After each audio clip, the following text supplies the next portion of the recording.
25 अगस्त को आईबैक सोसाइटी दोबारा नेत्रदान जनजागरण रैली। वाराणसी। संपूर्ण भारत में नेत्रदान कार्यक्रम को जन जन तक पहुंचाने के उद्देश्य से 40वां राष्ट्रीय नेत्रदान पखवाड़े का आयोजन 25 अगस्त से 8 सितंबर तक किया जा रहा है।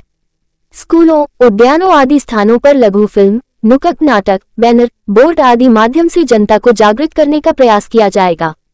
पत्रकार वार्ता में रवि शंकर, ज्ञानेश सेठ, अजय कुमार, अप्पू गोयल, शकील अहमद, अभिलाष गुप्ता, अमित विश्वकर्मा, चंद्रिका यादव आदि उपस्थित थे। वाराणसी से प्रभात श्रीवास्तव की रिपोर्ट। उपाध्यक्ष आईबैक सोसाइटी।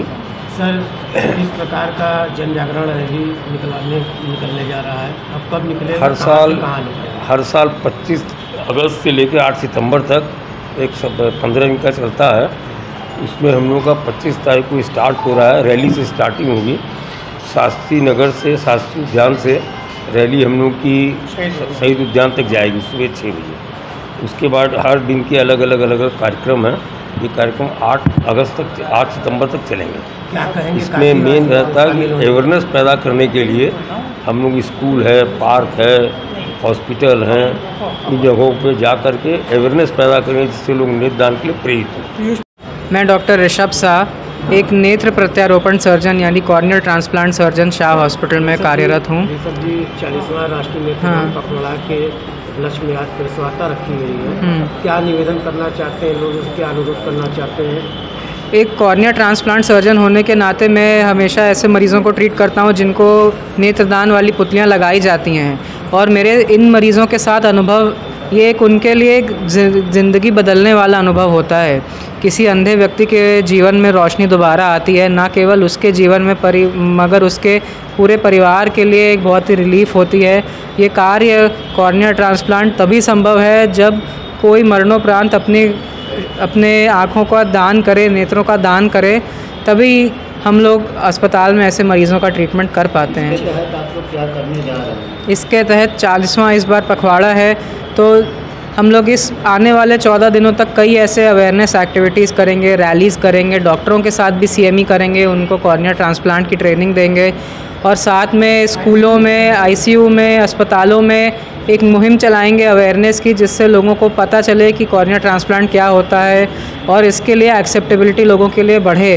हमारी ये रैली कहाँ से निकलेगी और कब निकलेगी? ये रैली 25 तारीख को सुबह 6 बजे शास्त्री पार्क सिगरा से निकलेगी। मैं धर्मेंद्र गोयल, अप्पू गोयल, वाराणसी आईबैक सोसाइटी का मेंबर हूँ और मैं रोटरी क्लब वाराणसी गंगा का भूतपूर्व प्रेसिडेंट रहा हूँ।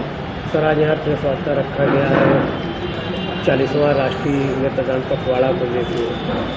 कौन आ रहे हैं कार्यक्रम में मुख्य अतिथि के तौर पे? हमारे इस कार्यक्रम में माननीय मुख्य अतिथि हमारे शहर के दक्षिणी के विधायक जी श्री नीलकंठ तिवारी जी आ रहे हैं। बड़ी खुशी की बात है, और वो इस रैली का उद्घाटन भी करेंगे और अपनी बातों को भी बताएंगे जनता के बीच में। क्या कहेंगे? नेत्रदान एक ऐसा दान है जो मरणोपरांत ही होता है। आदमी जब शरीर छोड़ता है तो उसकी आत्मा घूमती रहती है, लेकिन वो जब सही नेत्रदान हो जाता है तो उसकी आत्मा स्थिर हो जाती है। वो समझता है कि नहीं, हम अभी जिंदा हैं। तो हर आदमी को प्रयास करना चाहिए। नेत्रदान बहुत अच्छी चीज़ है। एक आदमी मरता है और 2 लोगों को ज़िंदगी मिलती है।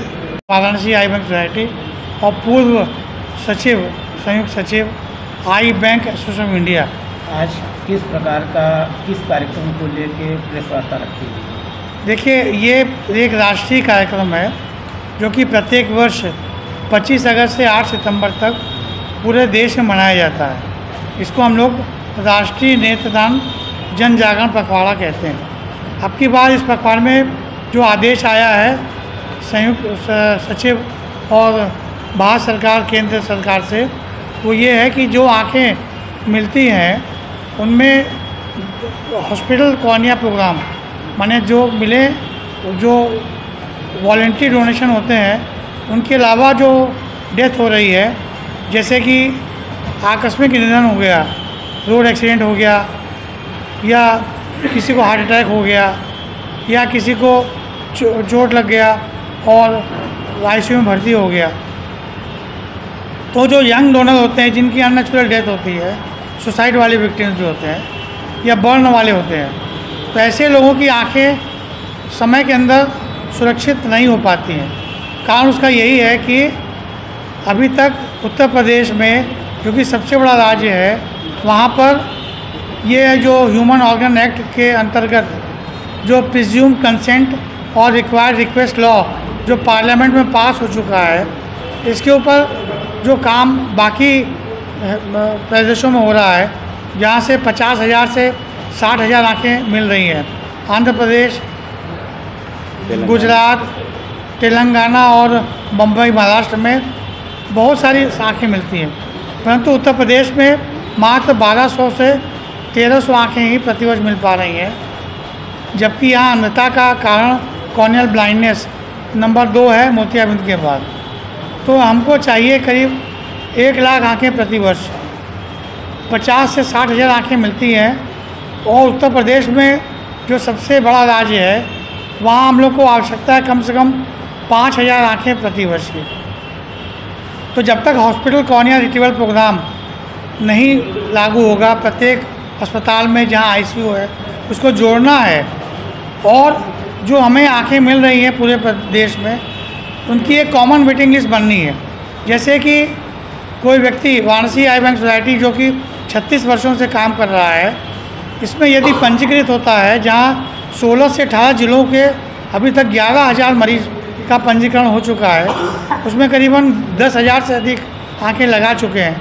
अभी भी करीब 900 से ऊपर 1,000 के आसपास वेटिंग लिस्ट चल रही है। तो उनके लिए, मरीजों के लिए आँखें लाना जो कि हॉस्पिटल कॉर्निया प्रोग्राम के अंतर्गत होगा, उन आँखों को लगाने के लिए जो है हमारे यहाँ जो ट्रेन डॉक्टर्स की टीम है, उसमें डॉक्टर ऋषभ आ गए हैं और ये आँखों के ट्रेनिंग देने के लिए एक प्रोग्राम बनाया गया है। डॉक्टर अरुण प्रकाश शाह जी, जो कि संस्थापक थे आई बैंक के उत्तर प्रदेश में, 1960 से 65 तक 33 लोगों को ट्रांसप्लांट किया था, जब ह्यूमन ऑर्गन एक्ट नहीं था, न ही कोई नेत्रदान के बारे में जानता था।